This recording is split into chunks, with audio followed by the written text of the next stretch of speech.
I've got a simple idea. Let's give up on the Constitution. I know it sounds radical, but it's really not. Constitutional disobedience is as American as apple pie. For example, most of our greatest presidents, Jefferson, Lincoln, Wilson, and both Roosevelts, had doubts about the Constitution, and many of them disobeyed it when it got in their way.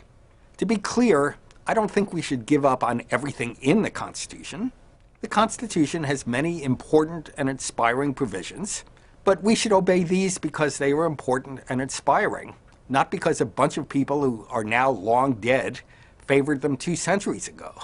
Unfortunately, the Constitution also contains some provisions that are not so inspiring. For example, one allows a presidential candidate who is rejected by a majority of the American people to assume office.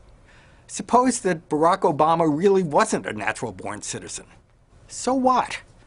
Constitutional obedience has a pernicious impact on our political culture.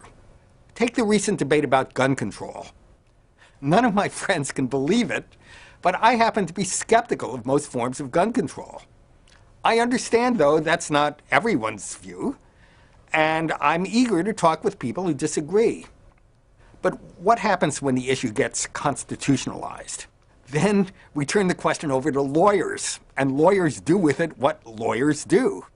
So instead of talking about whether gun control makes sense in our country, we talk about what people thought of it 2 centuries ago.